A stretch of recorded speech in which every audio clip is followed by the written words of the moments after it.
एका ठोक्याला पूर्ण जग त्या माणसाला आठवत असत. स्वतःच्या लेकराला फक्त एकदा छातीची कवटळून बघा आणि विचार करा. संतोष भाई हे स्वतःचं लेकरू आहे. संतोष भाई आहे स्वतःचं तुमचं लेकरू आहे. छातीला एकदा कवटळून बघा. ते वेदना किती बेकार असतात. काय तेव्हा मार होता. आणि त्या गाडीला टेकल्याच्या नंतर संतोष भाईच्या दोन्ही हात जमिनीवरती आहे आणि त्यांची मान एका बाजूला पडलेली. याचा अर्थ असा निघतो की ते हातात झालेत मरणापुढं. आता त्यांना मरण समोर दिसायला लागलं. तेवढ्यात एकानं त्यांच्या छातीवरती उडी मारावी, रक्ताची गुळणी बाहेर पडावी. याच्यापेक्षा दुसरं मरण एवढं काय केलं होतं त्या लेकरानं? त्या लेकरानं एवढं काय केलं होतं? मायबापावर तुमच्या पुन्हा पुन्हा तुमच्या पायावर मी नाक घासतो. मी हे शब्द कधी काढत नाही, पण ही वेळ कोणाच्याही घरावरती येऊ नये. इथून पुढच्या काळात तरी काय तुम्हाला मारायचे ते मारले. हातात झालेला तो फोटो या राज्याला पुन्हा जिवंत करतोय आणि तुम्ही जिवंत बना.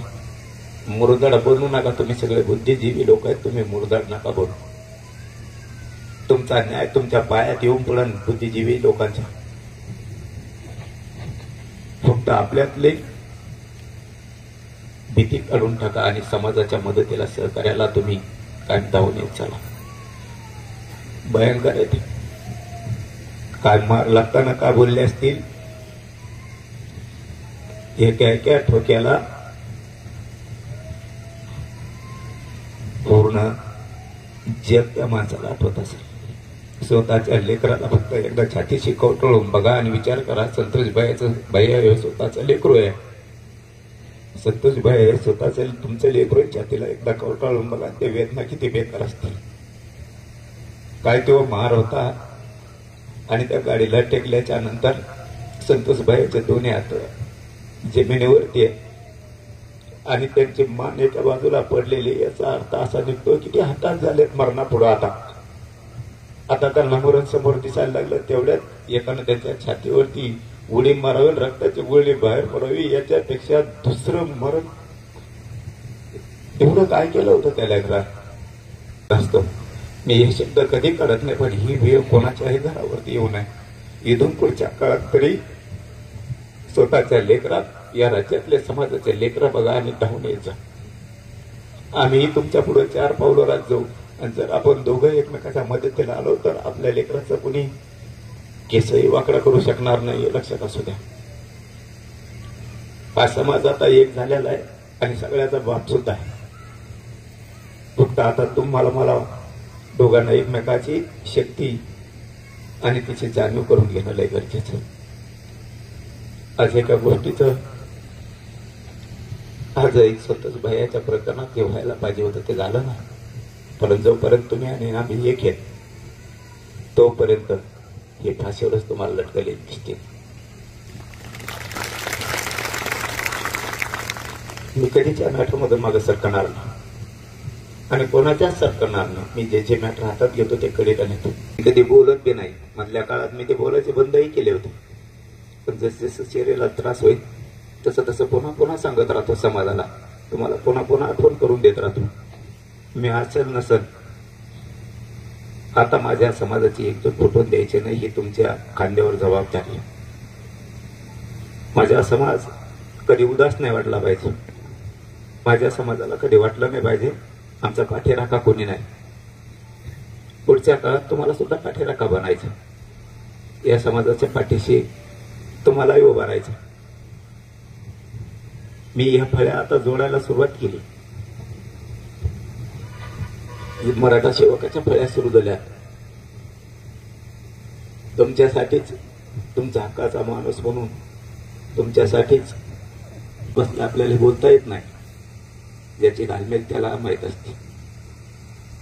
बेगडीपणानं काम करणाऱ्यांना याची जाणीव नसते. राजकीय स्वस्वार्थासाठी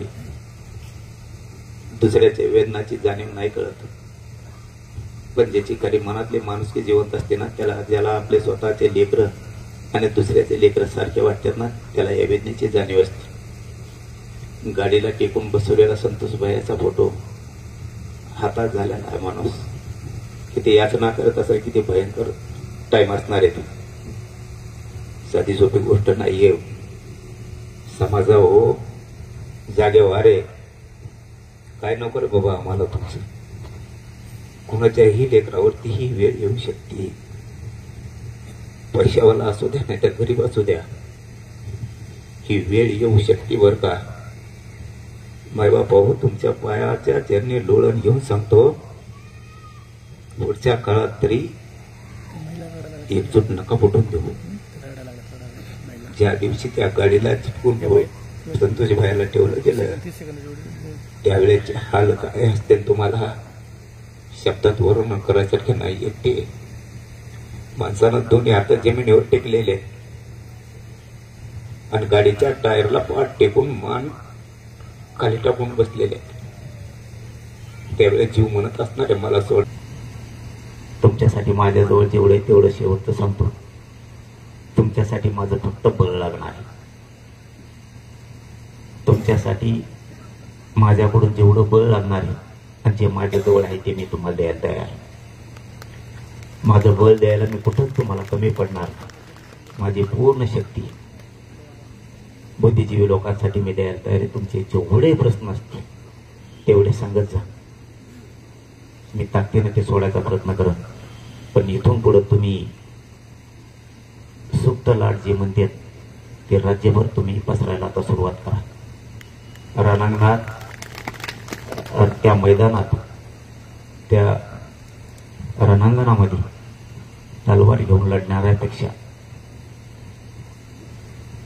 त्या मैदानात पसरलेला आधी माहिती गोळा करून आणल्याला तलवार घेऊन जाणाऱ्याला यशस्वी करून देतो. तुम्ही ते बना.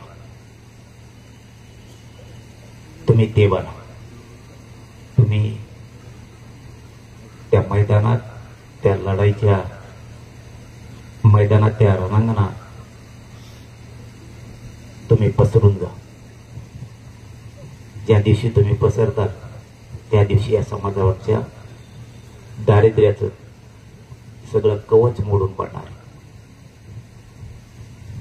तलवार घेऊन जाणाऱ्याला किंमत नाही, अगोदर रेकी करून येणाऱ्याला किंमत आहे. तुम्ही ते बना. तुम्ही समाजाचं कवच बना. समाजाच्या पोरं प्रगतीकडे न्यायचे, त्यांना ज्ञान द्यायचं काम तुम्ही. आम्ही सुशिक्षित बेकार पोरं 1 करोड लाखो ते शेतकरी आहेत. आम्ही बाकीची भिस्त आम्ही सांभाळतो. एक बाजू सगळ्याला सांभाळता येत नाही. एक बाजू तुम्ही सांभाळा, एक बाजू आम्ही सांभाळतो.